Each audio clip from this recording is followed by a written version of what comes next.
Part 1: The Murmuring Abyss. The void of space stretched infinitely beyond the viewport, a canvas of darkness speckled with indifferent stars. They twinkled like secrets of the universe, whispering tales too ancient and too vast for a human mind to comprehend. But one story was about to unfold, and unfortunately, it had my name written all over it.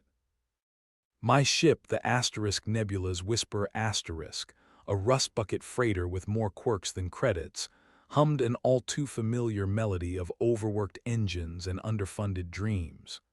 The cabin smelled of burnt coffee and hope abandoned, which was just how I'd left it. I leaned back in my creaky chair, the leather sighing under my weight. My name, Jon Carver, flashed on the heads-up display, a reminder of who I was supposed to be: a seasoned pilot, a reluctant hero, a man with a knack for finding trouble where none existed.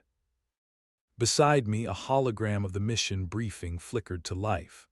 "John, we're nearing the coordinates," chirped Lila, my artificial co-pilot. Her voice was bright and cheerful, ironically at odds with our surroundings. "Your heart rate is elevated. Physiological signs indicate anxiety. Do you require a calming protocol?" "Only if it involves a stiff drink," I muttered, adjusting the ship's course. The stars shifted, aligning towards a vast derelict vessel drifting ominously ahead, the Seraphim Asterisk, a once majestic explorer ship now a ghostly remnant. It lay abandoned in orbit around the jade-hued gas giant, Yenta Prime. "Rescue mission," they'd said. "Simple pickup." What they hadn't mentioned was the Seraphim's notorious past, vanishing without a trace decade prior, only to re-emerge as a subject of conspiracy theories and campfire stories. As we approached, the Seraphim loomed larger, its silhouette cutting a path through the emerald-tinged void. My gut tightened, not quite the excitement I'd hoped for. I hailed the ship on all frequencies, half expecting a phantom to answer. Static, and then a voice. "Jon Carver, you're late." I nearly jumped, my hand slapping the comm panel. Who the hell? It wasn't possible. That voice belonged to Marcus, my estranged brother, presumed dead along with the Seraphim. "Surprise, little brother," Marcus's voice continued, as enigmatic as ever. Before I could reply, a blinding light enveloped the cockpit. The ship shuddered violently, alarms screaming in defiance. Something had us in its grip. I slammed the controls, fighting the unknown force.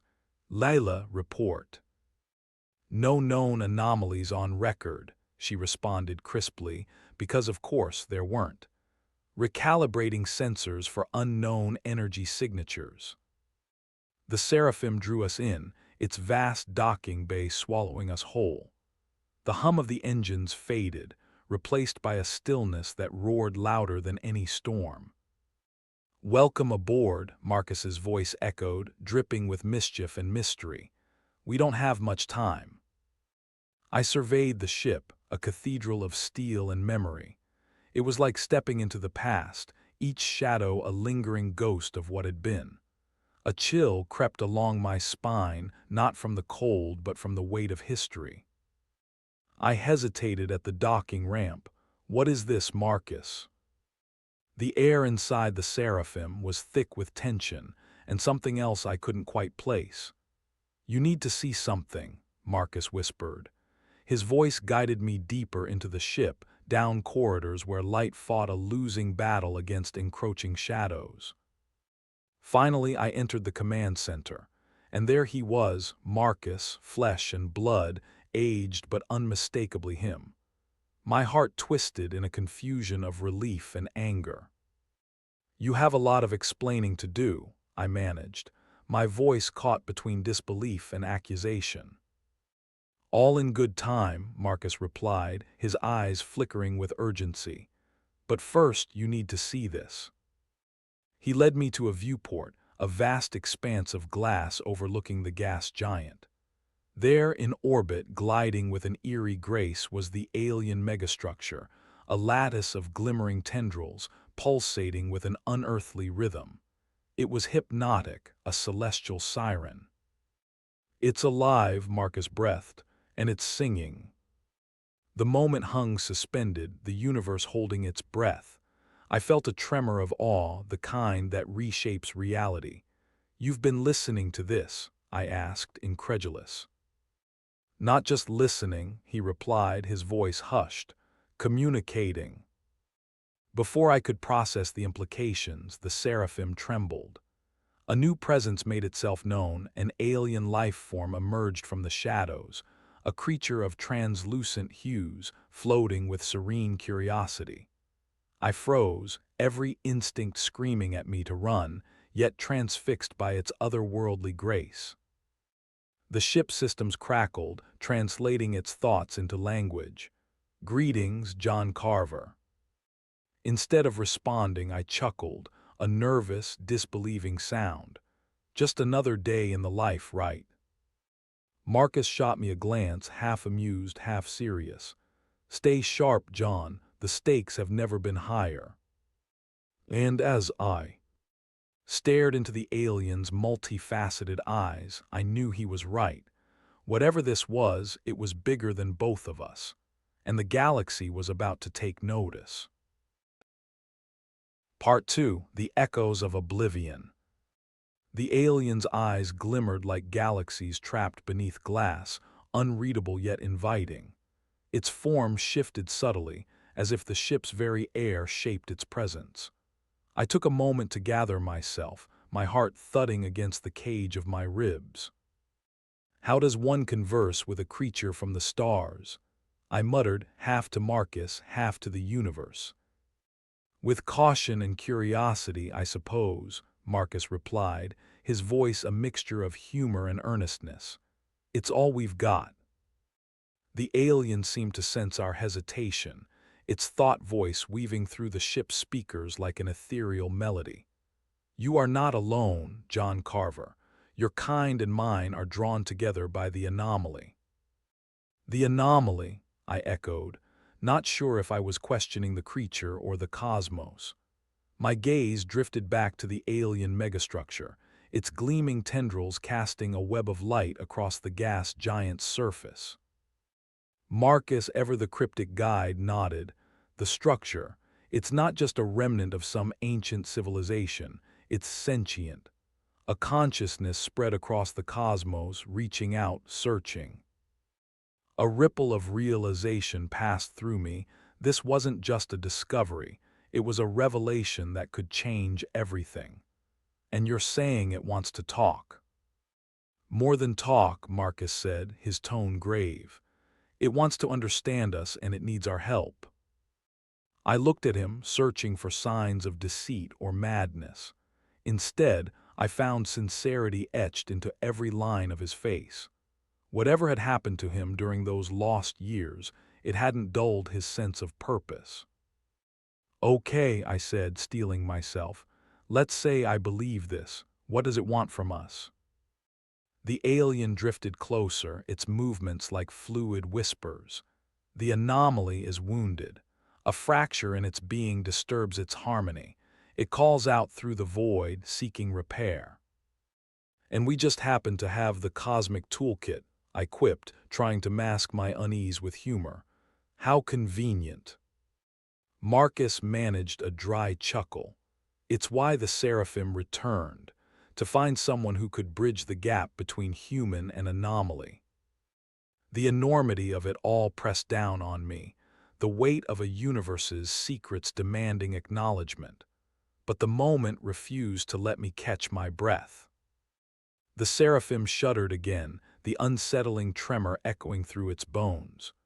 Marcus and I exchanged glances, instinctively backing towards a panel that flickered with warnings. Something was wrong, more than usual if that was even possible. "Lila, status report," I called out, hoping my voice didn't betray the growing dread gnawing at my insides. "Anomalous energy signatures detected," Lila replied, her tone a blend of concern and efficiency. "We are not alone in observing this anomaly." As if on cue, The proximity alarms blazed into life. I glanced at the monitor and felt the blood drain from my face. 3 ships materialized on the edge of our scanners, sleek and menacing, frigates of the Obsidian Syndicate, a group notorious for leaving nothing but ashes in their wake. "They're probably not here for a chat," I grumbled, adrenaline sharpening my senses. "Time for action." Marcus's expression hardened, the familiar fire of battle igniting within him. "We need to protect the anomaly, if the Syndicate gets wind of its consciousness." I nodded, cutting him off. "They'll exploit it, weaponize it, whatever it takes." The alien hovered silently, observing our exchange with an unreadable patience. Its calm amidst our storm was almost comforting or unnerving, depending on your perspective. "Can you assist us in defending it?" I asked our spectral companion, hoping its intentions were more benevolent than indifferent. "We can observe and advise," it responded, its voice weaving through the air like a gentle breeze. "But the choice to act is yours." "Great," I muttered, "we get the moral high ground, just what I always wanted." Marcus and I secured the command center, coordinating defenses through ancient systems that groaned from years of neglect. I prayed our makeshift measures would be enough. The Seraphim was a relic, not a warship, but it was all we had. The Syndicate frigates began their approach, their sleek bodies cutting through space with the precision of a predator. I set the ship's thrusters to maximum, angling us to intercept while keeping the anomaly safe between us and the aggressors. The battle unfolded in a whiplash of motion and sound, the emptiness of space suddenly filled with the chaos of combat. Explosions blossomed in the void, fiery petals of destruction. Our ship shuddered with each impact, the rhythm of the fight clanging through its corridors. "Brace," Marcus shouted over the din as a blast rocked us sideways. Consoles flickered, threatening to plunge us into darkness. I grit my teeth, forcing the Seraphim to dance against physics, every evasive maneuver a desperate gambit. Marcus was right beside me, his hands a blur over tea. He controls. If there was fear in his eyes, it was tempered by resolve, a shared determination to see this through, whatever the cost. As the frigates drew closer, I enacted our last-ditch gambit, a calculated risk born of necessity. I rerouted auxiliary power to the ship's failing emitters, an attempt to unleash a makeshift electromagnetic pulse. It wouldn't disable them, but it might just buy us a moment's reprieve. The charge cascaded outward, a ripple in the fabric of space that staggered the frigates. For one breathless instant, time suspended. Then, with a burst of acceleration, the Seraphim surged toward the anomaly, our intent clear. "We might not get another chance, Jon," Marcus shouted, urgency crackling in the spaces between. "Then let's make it count," I replied, my voice steady despite the chaos. The anomaly responded to our proximity, its tendrils of light enveloping the asterisk Seraphim in a protective embrace. The frigates hesitated, deterred by the unexpected display. And as the Syndicate's ships regrouped, I knew we'd gained a temporary sanctuary. But the question remained, echoing in the silence following the storm: what price would the universe demand for this fragile alliance? Part 3, Threads of the Cosmic Loom ***. The Seraphim drifted in the anomaly's embrace, a reluctant guardian at the threshold of something greater. The frigates held their distance, their silhouettes menacing reminders that our reprieve was a borrowed breath. I exhaled, releasing tension from my shoulders, though my mind spun with possibilities and problems. Beside me, Marcus studied the glowing lattice outside the viewport, his gaze a mix of awe and determination. "We need a plan, Jon. This can't hold forever." The alien, a silent sentinel, hovered nearby, its presence a balm to the frayed edges of my nerves. "The anomaly seeks restoration," it intoned, each word a resonant note. "But the path is not clear." As usual, explanations from our extraterrestrial ally were as clear as mud. "Any chance you could be more specific?" I asked, the dryness in my voice cutting the tension. The alien's light shimmered, a ripple of color across its translucent form. "There is a fracture deep within the structure," it said slowly, as if speaking to children. "A line divides its song." Marcus glanced at me, comprehension dawning. "It needs someone to repair it from inside."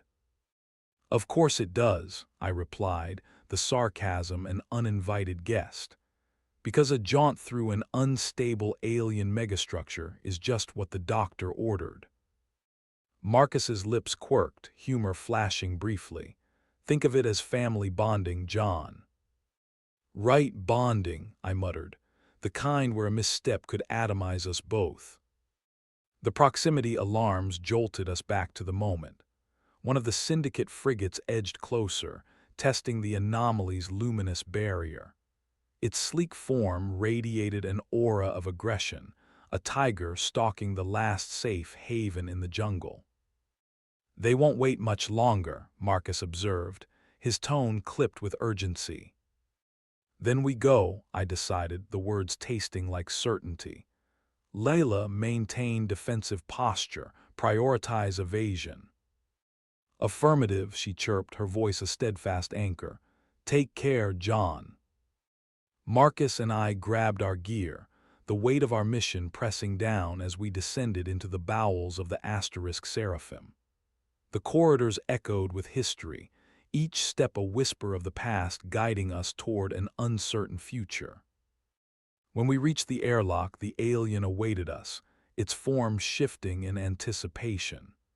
It gestured toward an access point, a breach in the asterisk Seraphim's asterisk hull where the anomaly's tendrils coiled invitingly.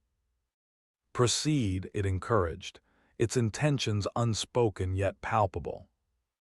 I hesitated, glancing at Marcus, last chance to turn back. Marcus shook his head, resolve unwavering. "Not a chance." Together we stepped into the megastructure, the air charged with a sensation that danced across my skin like static. The light engulfed us, the tendrils guiding our path like an unseen hand. Inside, the anomaly unfolded into a vast network of corridors and chambers, each pulse of light revealing more of its intricate design. This was no mere construct, but a living entity, a cosmos within the cosmos, its geometry both alien and familiar. We moved cautiously, the path ahead illuminated by the structure's inner glow. The air thrummed with a symphony of harmonics, a song without words that resonated through bone and mind. "The fracture lies deeper," the alien's voice echoed, a subtle breeze through a forest of stars. "Follow the light." We pressed onward, each step a leap into the unknown. The corridors wound in dizzying patterns, intersecting and spiraling as if penned by a mad cartographer. Yet the light held steady, a beacon in the labyrinth. Marcus paused at an intersection, his hand brushing the wall. "John, look." I turned, and there it was, a rift, jagged and raw, a scar upon the anomaly's surface. Energy crackled along its edges, the light flickering in dissonance. "This is it," I breathed, a tremor of anticipation threading my voice. "The source of the fracture," Marcus agreed, his gaze lingering on the wound. Our task was clear, yet the solution remained elusive. We needed to mend this scar, to bridge the divide, but how? The enormity of the challenge loomed like a shadow. My thoughts churned, seeking answers amidst the chaos. The alien watched us, a silent witness to our struggle for understanding. "Maybe it's not about fixing," Marcus suggested, his voice thoughtful. "Maybe it's about connecting." I considered his words, the possibility a spark in the dark, connecting like bridging two voices in harmony. The idea took root, an intuitive leap. I reached out, my fingers brushing the fracture's edge.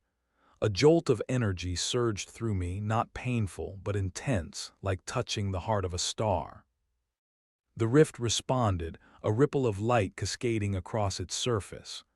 "Marcus, help me," I urged, my voice taut with urgency. He joined me, his touch reinforcing mine. Together we focused, channeling our intent into the anomaly's fracture. The energy thrummed, a crescendo building beneath our skin. Slowly, rift began to heal, the jagged edges knitting together with strands of light.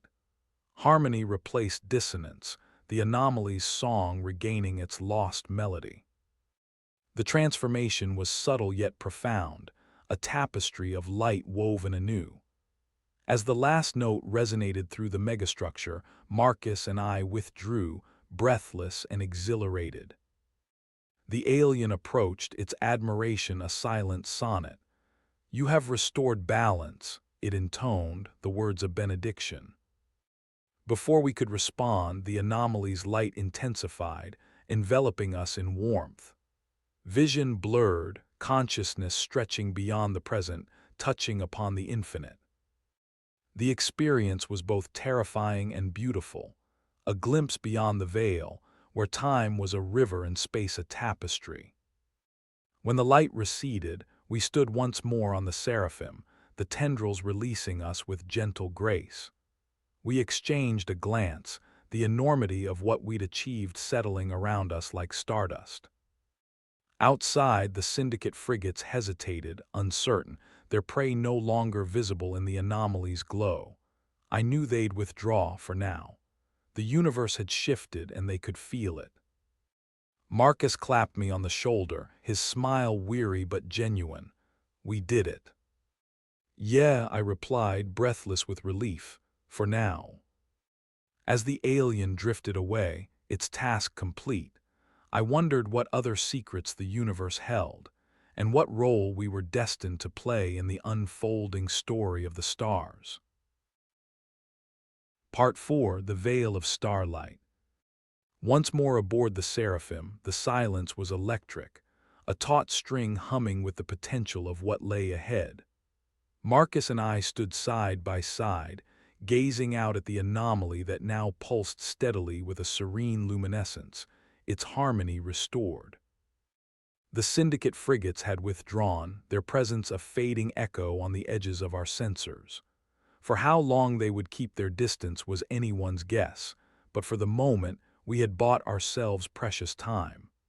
Time to think, time to plan, time to understand the ramifications of what we had just achieved or stumbled into. "Lila, what's our status?" I inquired as we made our way back to the command center. The corridors of the Seraphim felt different now, lighter somehow, as if the ship itself shared in our relief. "Structural integrity holding within acceptable limits," Lila replied, her voice a melodic counterpoint to our footsteps. "The syndicate vessels are maintaining a non-hostile trajectory. However, communication chatter suggests they are regrouping." "Of course they are," Marcus said, exhaling a laugh that was more air than amusement. "Corporate vultures." We reached the command center, where the vast expanse of the anomaly continued to dominate our view. I couldn't shake the feeling that it watched us as much as we watched it, a mutual acknowledgement of shared experience. "What now?" I asked the room, though mostly myself. "It's not like we can just leave this thing here for anyone to find." Marcus leaned against a console, his expression pensive. "Agreed, but first we need to figure out what this means, not just the anomaly but everything we've seen and done. There's too much at stake." Before we could dive deeper, the alien reappeared, a soft wave of light heralding its entrance. Its presence was less startling this time, familiar yet still carrying the weight of the unknowable. "Jon Carver, Marcus," it intoned, the resonance of its voice both a question and a statement. I nodded in acknowledgement. Here we are, what's next in this cosmic dance? The restoration was a beginning, it replied, its translucent form shimmering with unseen currents. But another anomaly approaches, a convergence. Marcus and I exchanged a glance, the implications rippling through our thoughts. Another anomaly, Marcus asked, skepticism edged with curiosity. Is that normal? The alien's colors shifted, a kaleidoscope of emotion beyond our spectrum. Normal is relative. This convergence is a gathering of energies, a meeting of pathways. I tried to piece together its cryptic words, a puzzle of cosmic scale. So this anomaly isn't just a singular event, it's part of a larger pattern. Correct, the alien affirmed, a gentle warmth in its tone. Your actions have aligned you with this pattern. A choice lies ahead. A choice. The words settled over me like a shroud, heavy with implication. I pondered the consequences of our decision, not just for us, but for the broader tapestry of the universe. Sounds like the universe has bigger plans for us, Marcus mused, his voice carrying an echo of wonder. Or bigger problems. We had no time to wallow in uncertainty. The ship's proximity alarms wailed again, a piercing reminder of the syndicate's persistence. Their ships were drawing closer once more, emboldened by their regrouping. We need to act and fast, I said, urgency sharpening my focus. If this convergence is our next move, then we have to make it count. But first, we ensure this anomaly is protected. The alien nodded, a ripple of agreement. A decision must be made at the convergence. It will guide the future of our worlds. I absorbed its words, the enormity of our responsibility settling like an anchor. Yet even amidst the gravity of our mission, a flicker of humor surfaced. No pressure, right? The alien glanced at me, a curious tilt to its form. Pressure is the catalyst of transformation. That's one way to put it, Marcus interjected, a weary chuckle escaping his lips. I rubbed my temples, feeling the weight of fatigue. Lila, any ideas? We need to secure this anomaly from the syndicate before we zoom off to play universal chess. The AI processed for a moment, then responded. There may be a way to temporarily cloak the anomaly's presence, a disruption field utilizing the Seraphim's energy reserves. Marcus raised an eyebrow, his interest piqued. A gamble, but it could work. If they can't find it, they can't exploit it. I nodded, the plan taking shape. Let's do it. We establish the field, then head straight for the convergence. The alien observed our exchange, a silent witness to our shared determination. Its presence was a reminder of the larger forces at play, both known and unknown. As Marcus and I worked together, the ship hummed with renewed purpose. We diverted power, recalibrating systems that had long been dormant, breathing life into the Seraphim once more. With each adjustment, the ship's energy field expanded, enveloping the anomaly in a protective cocoon of distortion. The syndicate frigates faltered in their advance, confusion evident in their formation. Field deployed, Lila announced, satisfaction threading her melodic tone. Anomaly presence masked. The relief was palpable, an unspoken sigh shared between us. The immediate threat had been neutralized, but our journey was far from over. Let's chart a course for the convergence, I said, my voice steady with resolve. Whatever's waiting for us, we'll face it together. As the Seraphim turned from the now shrouded anomaly, Marcus clapped me on the back, a rare smile breaking through the tension. To the stars, then. To the stars, I echoed, a covenant cast beneath the watchful gaze of the universe. Together we plunged into the void, our course set for the unknown, a path illuminated by the promise of discovery and the threads of destiny woven across the starlit tapestry. Part 5. Luminous Horizons. Space unfurled before us like a canvas freshly washed in starlight, each pinprick of brilliance a beacon of stories yet untold. The Seraphim cruised through this expanse like a spectral galleon, our coordinates set for the convergence. Somewhere out there, destiny awaited, a nexus of possibilities tangled in cosmic silk. The hum of the engines was a familiar lullaby, but my mind refused to quiet. I glanced over at Marcus, who stood at the helm, his silhouette framed by the soft glow of the control panels. His eyes, usually a storm of intensity, were steady as a calm sea. Whatever happened at the convergence, we'd face it together, come what may. "Lila, any updates on our heading?" I asked, my voice breaking the silence that sat heavy like a restful beast. "Course remains optimal," she replied, her digital presence a comforting constant. "Estimated arrival in 8 standard hours." Marcus turned to face me, a sly grin tugging at his mouth. "Enough time for a game of poker, or has space travel made you a skillful card shark?" I laughed, the sound warming the cabin. "I'll take that challenge, but let's wager in duties. Loser makes the next pot of that liquid excuse we call coffee." As we settled into the rhythm of our impromptu game, the universe seemed to shift around us, the stars a silent audience to our momentary reprieve. We dealt cards, each hand a respite from the weight of looming questions. Amidst the play, the alien watched us, hovering near the bulkhead like a curious wisp.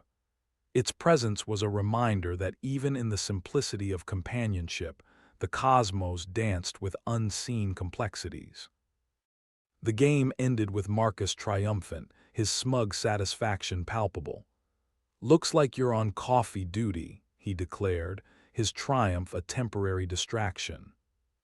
I chuckled, rising to fulfill my end of the bargain. "I'll have it ready just as we arrive.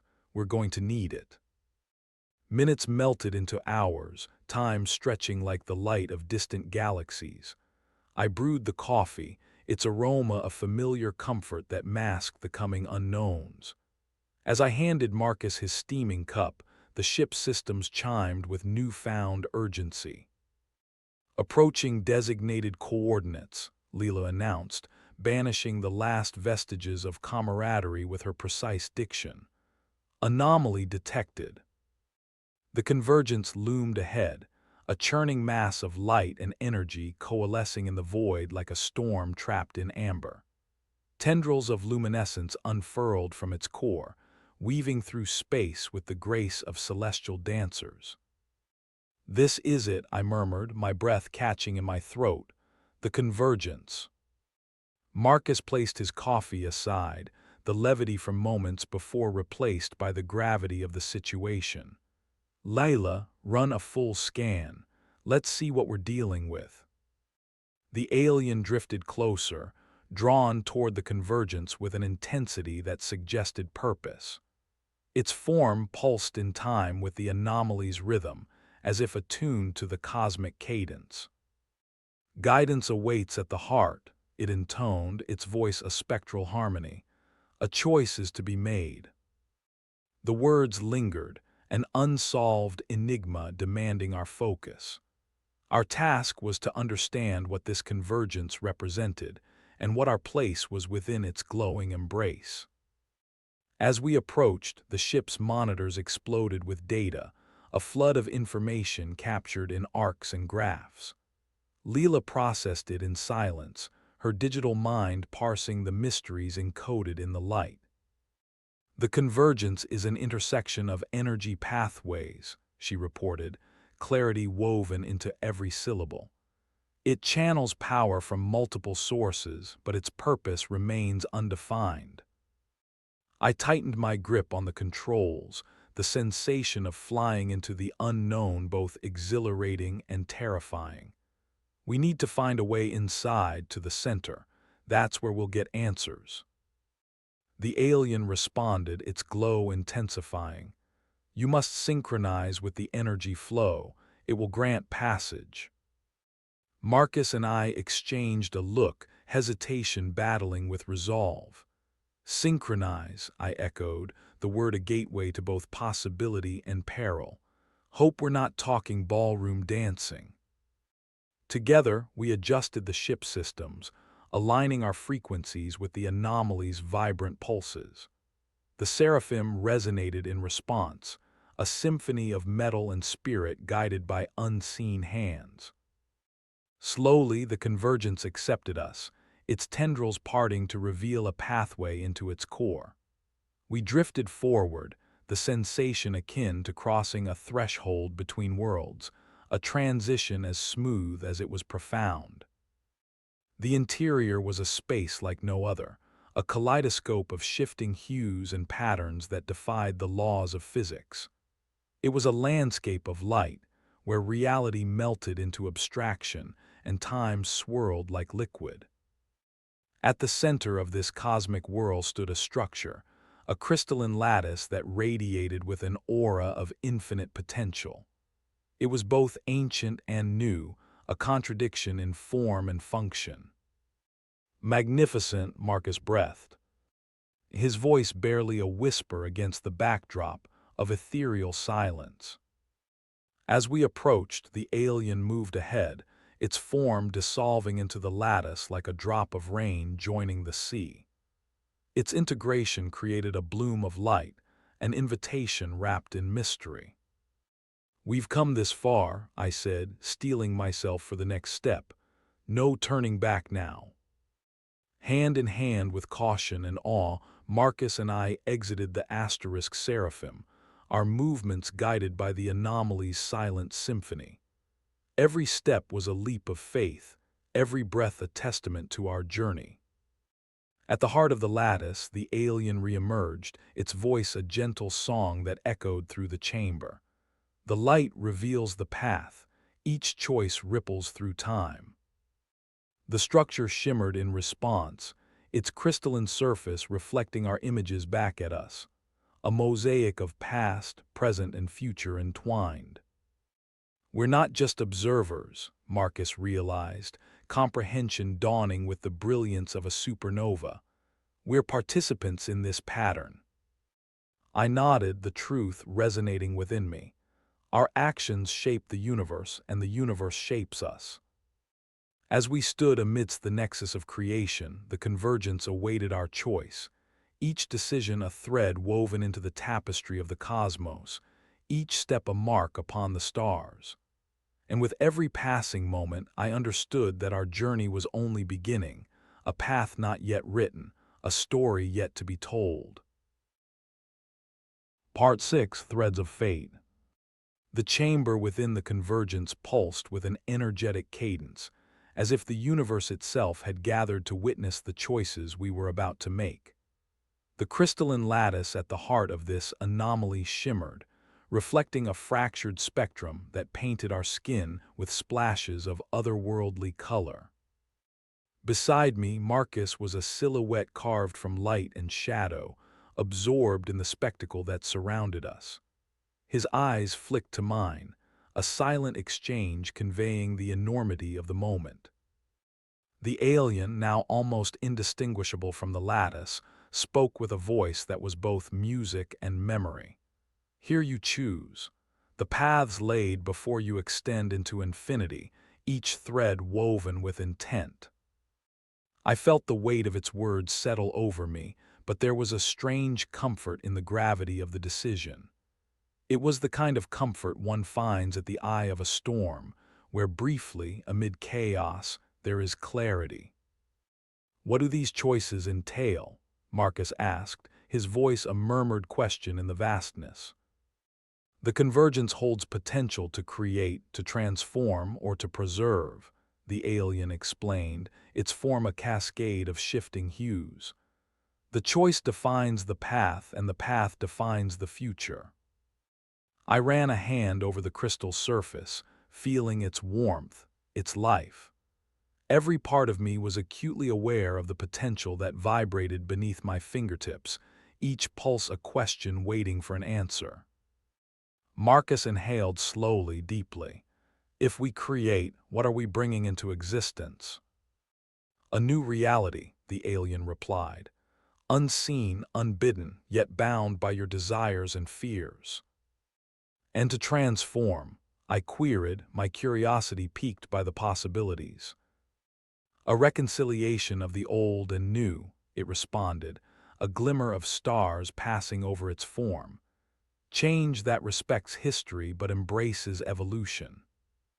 And preservation, Marcus pressed, his analytical mind weighing the risks and rewards. To maintain the existing tapestry, the alien revealed, as if showing us a page in a book of infinite pages, safeguarding what is known against the entropy of time. I stepped back, the enormity of our task crystallizing with every word spoken. The choices unfurled before us like the strands of a spider's web, each leading to futures uncharted and unknown. We can't do this alone, I said, turning to Marcus. This isn't just about our desires or fears, it's about everyone, everything. Marcus nodded, the shadow of responsibility settling into his features. The galaxy, the universe, it's all interconnected. Our choice will echo through it all. The realization was profound, the weight of our responsibility staggering. Yet within it, I felt a strange exhilaration, a sense of purpose that went beyond mere survival or discovery. I closed my eyes, reaching into the depths of my being, searching for clarity amidst the maelstrom of possibility. Memories surfaced, of laughter shared, challenges overcome, and the myriad faces of those who had crossed my path. They were all part of the tapestry, each thread a binding force in the grand design. When I opened my eyes, I found Marcus watching me, his expression one of renewed determination. "We choose to transform," I said, my voice steady even as my heart raced. Marcus blinked, taken aback, but then he smiled, a warmth in his gaze that mirrored my own. "Agreed. We honor the past but embrace the new." Together we reached out, our hands resting on the crystalline lattice. The alien's presence enveloped us, a bridge between thought and reality, guiding our decision into the heart of the convergence. The chamber responded, its light intensifying, a crescendo of energy that resonated through body and mind. I felt the universe shift, felt the vibrations of our choice ripple outward, like stones cast into the infinite ocean of time.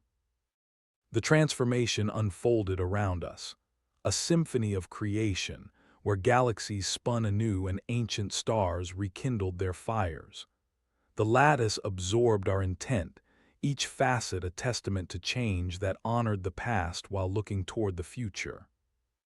As the light dimmed and the chamber returned to its tranquil state, the alien's voice echoed gently. "Your choice has been woven into the cosmic loom." We stepped back, breathless with the enormity of what we had done. It was more than we had ever imagined, yet exactly what we needed to become. "The universe will never be the same," Marcus murmured, awe and reverence in his tone. "Nor will we," I replied, feeling the truth of those words sink into my bones. As we made our way back to the Seraphim, the lattice shimmered with a newfound luminescence, a farewell and a promise. We had become part of the tapestry, our actions indelible threads in the cosmic fabric. The ship welcomed us, its familiar hum a comfort as we settled into the command center. The monitors displayed the convergence, now a beacon of possibilities, its transformation the first step of many. "What do we tell those back home?" Marcus asked, his eyes scanning the data that scrolled across the screens. "The truth," I said, the decision easy and natural. "That we've glimpsed what lies beyond the veil and that change is coming."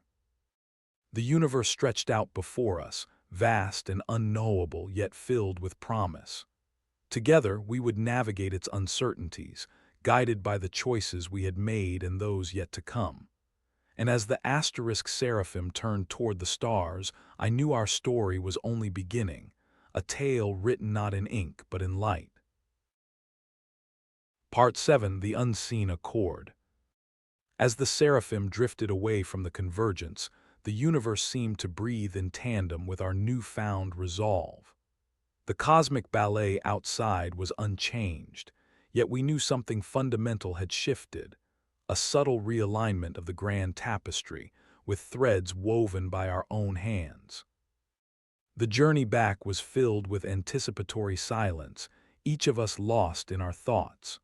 Marcus manned the controls with practiced ease, the starlight reflecting off his furrowed brow. I pondered the implications of our choice, the transformation we had set in motion echoing through the cosmos.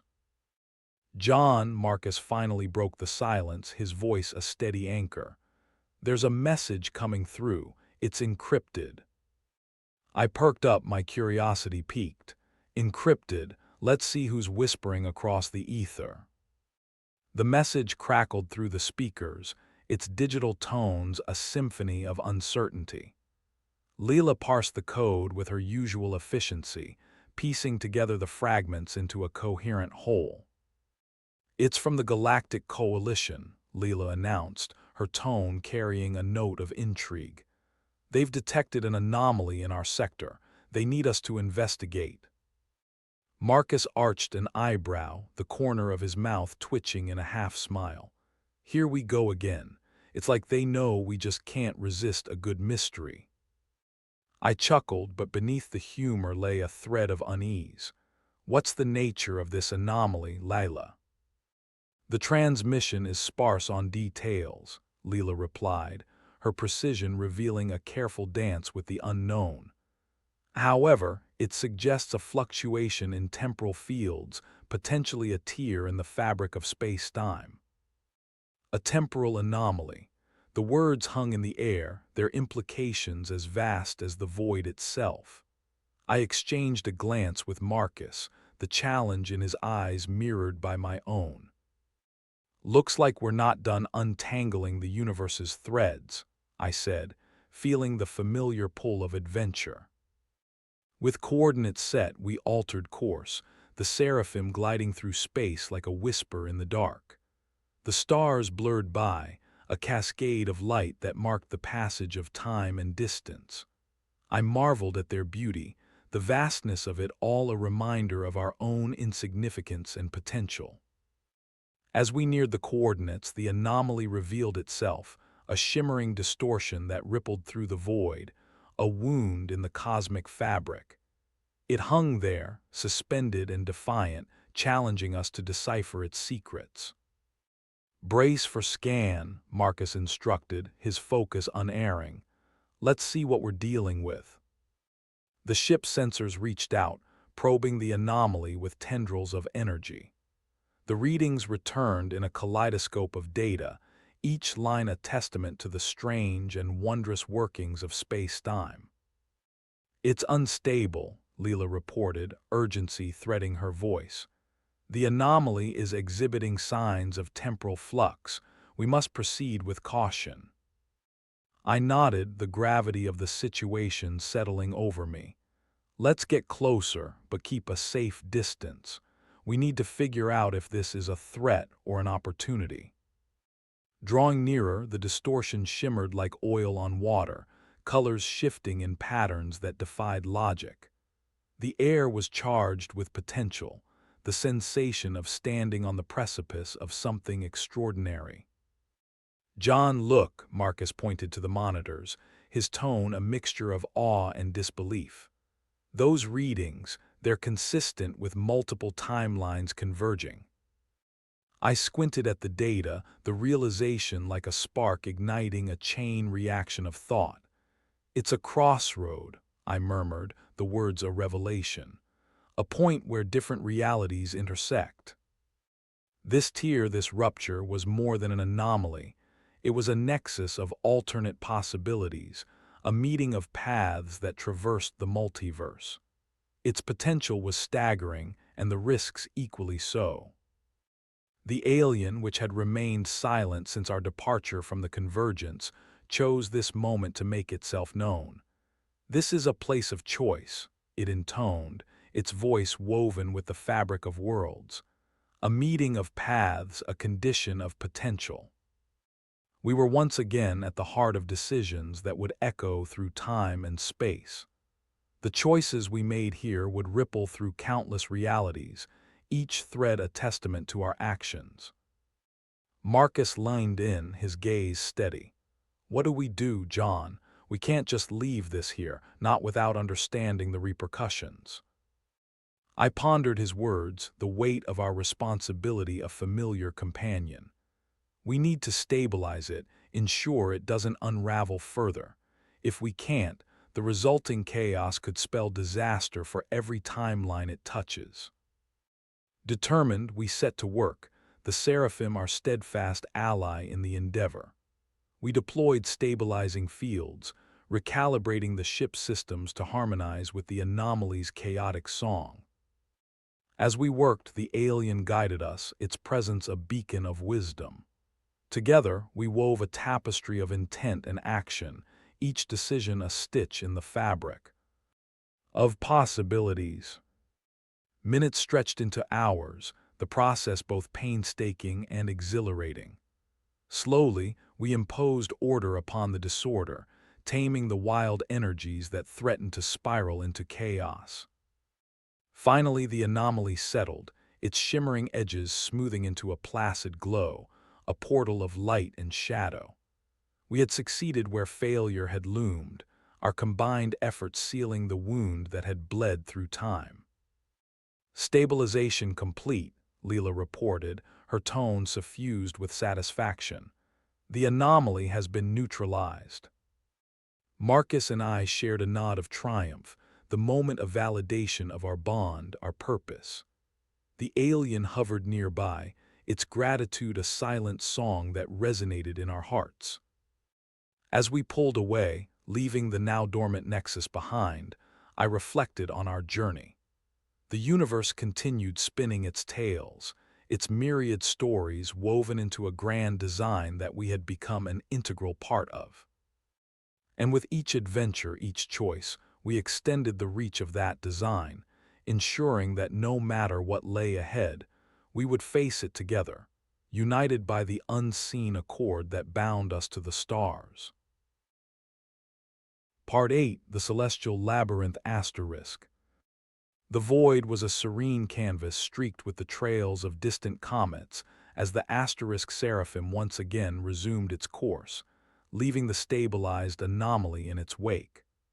The starlight ahead beckoned like a silken road woven through the cosmos, each point of light a destination, each shadow a mystery yet to be uncovered. Inside the ship, a quiet camaraderie settled between Marcus and me, a mutual understanding born from shared trials. Even the alien, with its ever-shifting hues, seemed to resonate with an unspoken contentment. Yet, beneath the surface, curiosity simmered, an insistent reminder that our journey was far from over. "Lila, any other messages from the Coalition?" I asked, leaning back in my chair, watching as the stars danced across the viewport. "No new communications," Lila replied, her voice a soft hum in the cabin. "However, sensors indicate a significant energy reading nearby. It warrants investigation." Marcus sat up, the gleam of intrigue sparking in his eyes. "Another anomaly." "Unclear," Lila said, a note of caution threading her words. "But the signature is unlike anything previously recorded." I tapped my fingers on the armrest, a rhythm that mirrored the tempo of my thoughts. "All right, let's check it out. Plot a course but approach with care."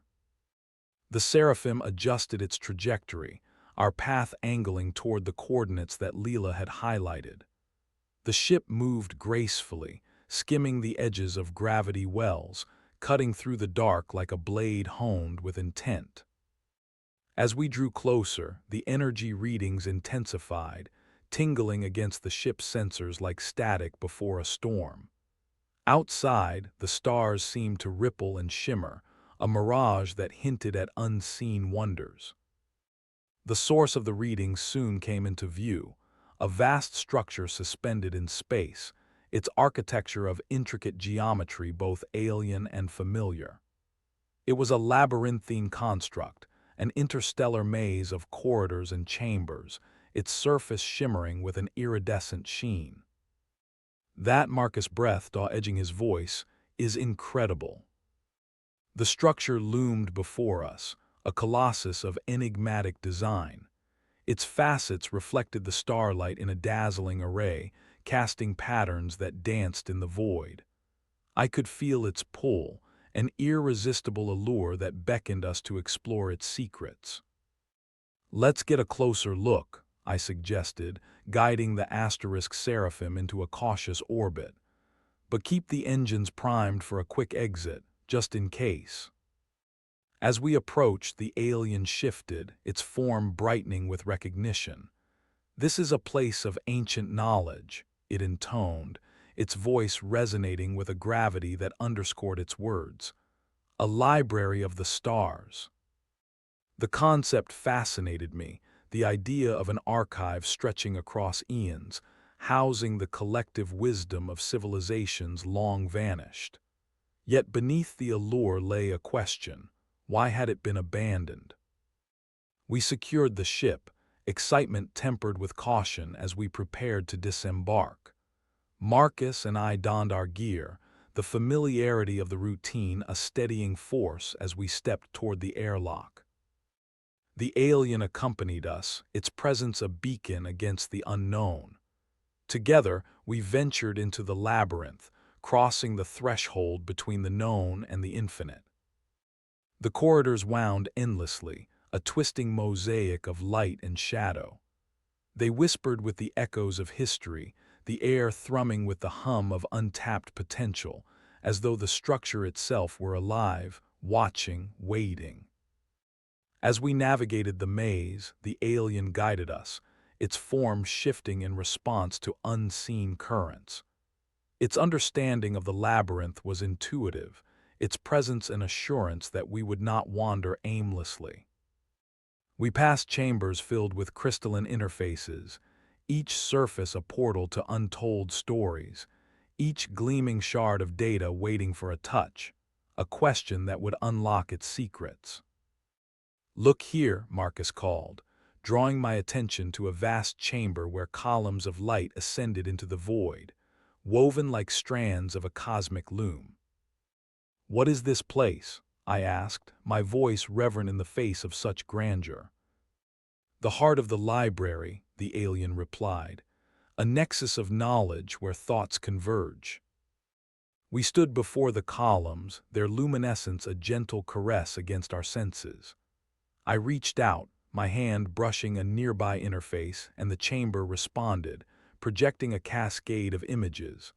A multitude of star systems, planets, civilizations, all merging into a kaleidoscope of history. Visions unfolded before us, a narrative woven from the fabric of time. We saw the rise and fall of empires, the birth of stars and the extinguishing of light, a tapestry of life painted across the cosmos. "It's beautiful," Marcus whispered, his awe mirrored by my own. "But why was it left here waiting?" The alien's glow dimmed, its voice a soft lament. "A test for those who seek wisdom. Many have come, few have returned." The weight of its words led like dust on ancient tomes. We were here not only to witness, but to choose, to interact with the knowledge or to walk away, leaving the past undisturbed.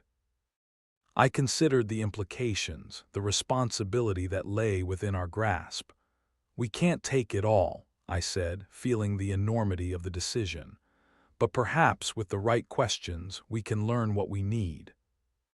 Marcus nodded, agreement in his eyes. A glimpse, then, enough to guide us forward. With intent, we explored the chamber, each interaction revealing another layer of the labyrinth's secrets. We delved into the archives, our inquiries guided by the alien's wisdom, uncovering knowledge that sang of unity, conflict, and the indomitable spirit of life. Finally, our hands full of newfound understanding, we prepared to leave. The labyrinth would remain, an eternal guardian of history, whispering its stories only to those who would listen. As we made our way back to the Seraphim, the weight of our discoveries settled upon us, a burden and a blessing. The universe was vast, its mysteries deep and many, but we were not alone in our journey. The alien followed us, its form alight with a promise of companionship, the warmth of its presence a balm against the cold void beyond. Together we departed the labyrinth, the ship a haven, as we resumed our path through the stars. Our quest for knowledge, for understanding, was unending, guided by the stars and the stories they held. And as the asterisk Seraphim sailed into the expanse, I knew we were not just explorers of space, but of time and memory, seekers of the threads that bound us to the celestial labyrinth of existence. Part 9: The Eclipsing Shadow. The Seraphim moved through space with renewed purpose, our recent encounter with the labyrinth still echoing in the contours of our minds. The knowledge we had gleaned was a mosaic of insights and mysteries, its essence woven into the very fabric of our thoughts. Yet as the stars wheeled by, a new sensation tingled at the edges of our consciousness, a whisper of something vast and imminent, a shadow stretching across the universe. It started with a flicker on the ship's instruments, a subtle blip that set Lila's circuitry alight with curiosity.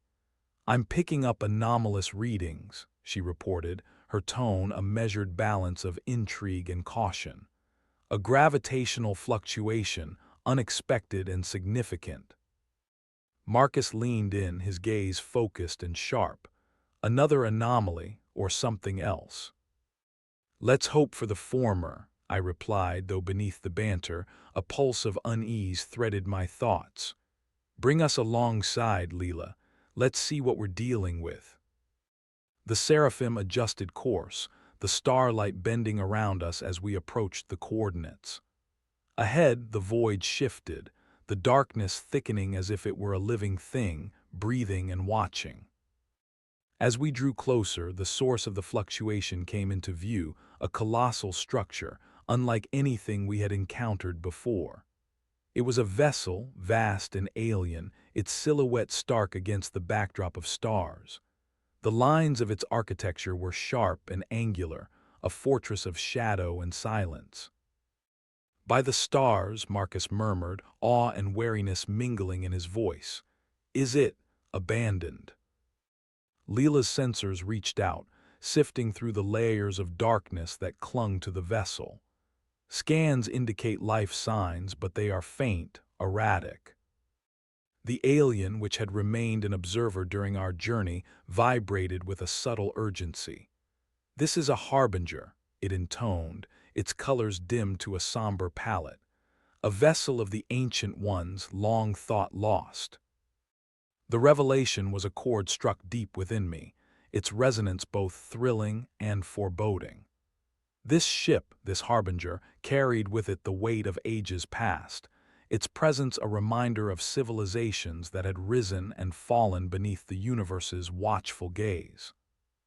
Why here in this forgotten corner of space?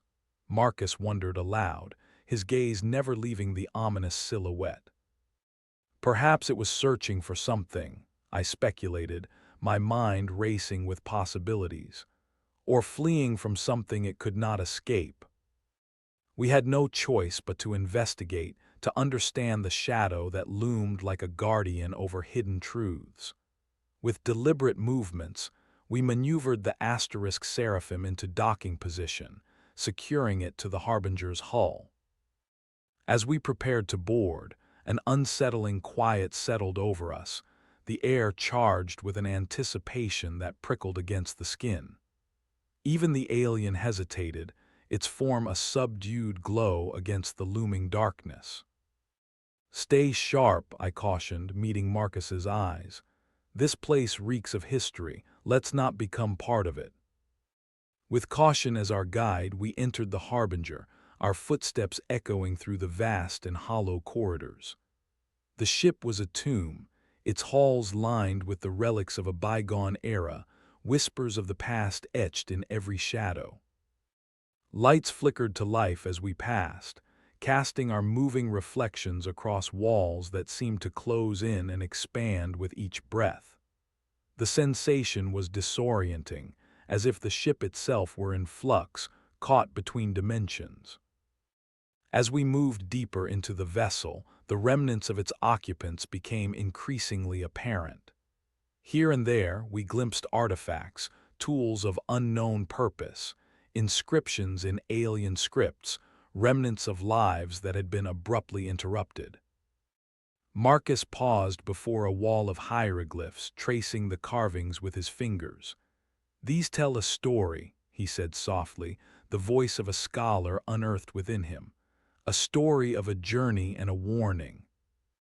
I nodded, feeling the truth of his words resonate in the air. Something went wrong here. We need to understand what and why. The alien guided us to the heart of the vessel, a chamber vast and silent, its center dominated by a towering obelisk of shimmering stone. It pulsed with an energy that was ancient and potent, its surface alive with runes that danced beneath our gaze. "Interface with it," the alien suggested, a note of urgency in its voice. "The obelisk will share its knowledge." With a deep breath, I approached the obelisk, placing my hand upon its cool surface. A jolt of connection rippled through me, a surge of images and sounds cascading through my mind. Visions unfolded, the history of the Harbinger laid bare. I saw its launch, triumphant and hopeful, the faces of its crew etched with purpose. I saw the terror that followed, a catastrophe that had driven them to the edges of the cosmos, seeking refuge from an unseen enemy that devoured light and life. But the ship had become ensnared, caught in the gravitational embrace of something primal and hungry, a void within the void, drawn to the energy of the obelisk, feeding upon its light. I withdrew, the enormity of the revelation pressing down like the weight of a collapsing star. Marcus steadied me, concern etched in his features. "The void," I whispered, the words tumbling free like a breath released. "It's not just a place. It's a force, alive and consuming." Understanding flared in Marcus's eyes, a spark kindled by the danger we faced. "We need to act. This cannot remain unchecked." The alien regarded us, its presence a gentle insistence. "The obelisk must be restored, its energy balanced anew. The void's hunger must be sated, or it will continue to spread." With the path before us clear, we set to work, our actions swift and deliberate. We coaxed the obelisk back to life, channeling the ship's remaining power into its core, reactivating systems that had long lain dormant. The chamber filled with light, a radiant beacon that pushed back the shadows, banishing the encroaching void to the edges of existence. The Harbinger thrummed with renewed vitality, its ancient heart beating once more. In that moment, the ship was no longer a tomb, but a sentinel reborn, standing guard over the secrets it held. A solemn guardian against the dark. As we made our way back to the Seraphim, the alien followed, its glow brighter, a reflection of the balance we had restored. We departed the Harbinger, leaving it to drift in its celestial vigil. The universe remained vast and mysterious, its depths unfathomable, yet we faced its challenges with strengthened resolve. The stars awaited, their light a guide and a promise as we continued our journey, navigating the celestial labyrinth of existence with curiosity and courage, ever seeking the unseen and the unknown. Part 10: The Echoing Oath. The Seraphim moved gracefully through the tapestry of stars, its path a luminous thread woven into the tapestry of space.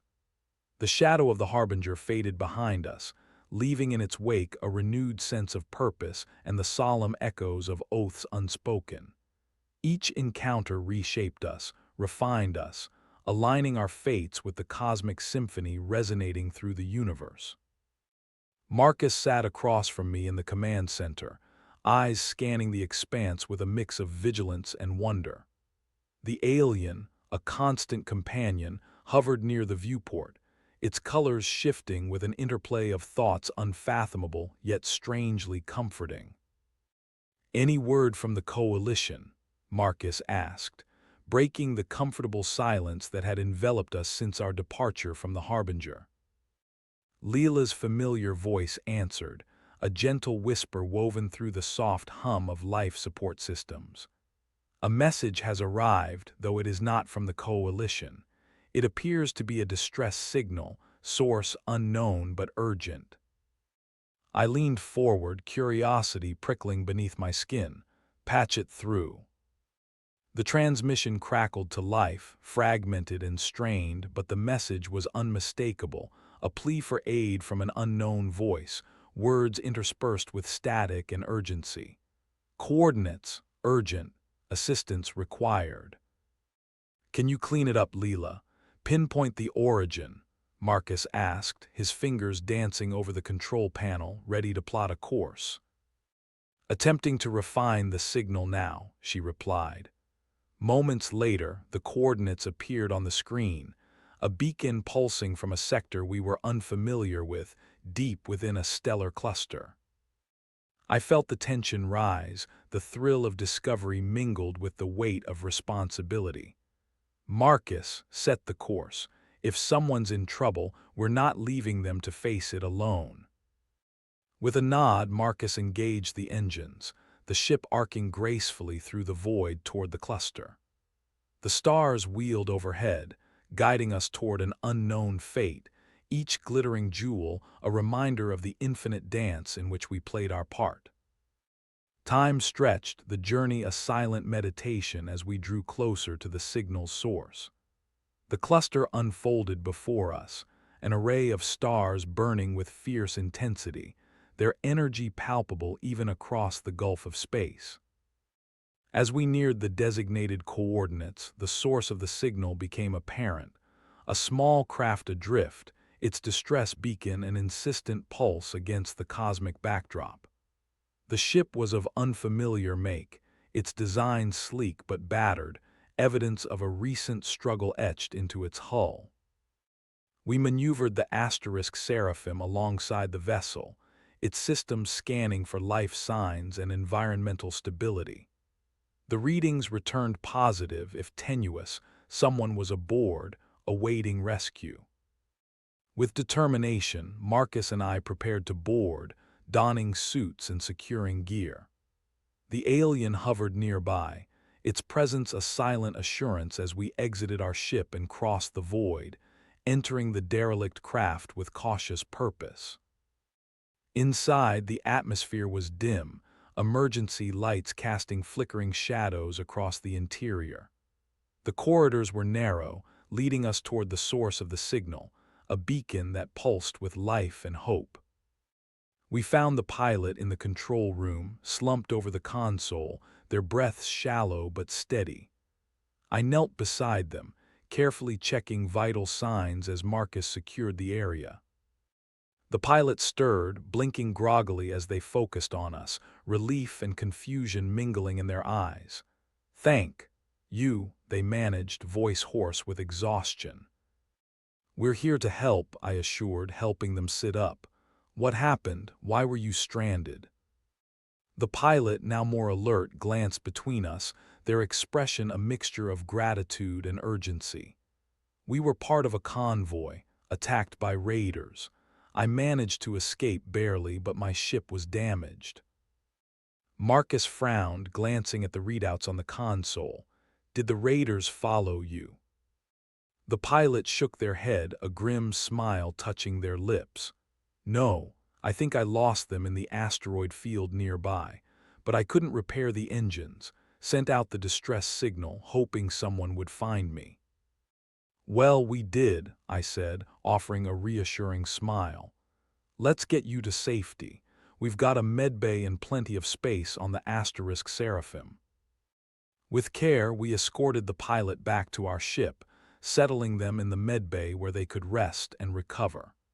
The alien watched over them, its presence a gentle guardian ensuring they were at ease. Back in the command center, Marcus and I reviewed the data, the scope of our rescue gaining clarity. This part of space, it's a hot spot for raider activity, Marcus mused, his gaze thoughtful. If there are more survivors out there, they might need help too. I nodded, the weight of the decision settling over me like a cloak. Then we should investigate. If there's any chance of finding others, we can't ignore it. With a shared réseau. LVE, we set a course for the asteroid field, the Seraphim once again our steadfast ally as we ventured into the unknown. The field loomed ahead, a dense cluster of rocks and debris, a treacherous maze that promised both danger and discovery. The ship navigated the field with precision, the sensors sweeping the area for signs of life or wreckage.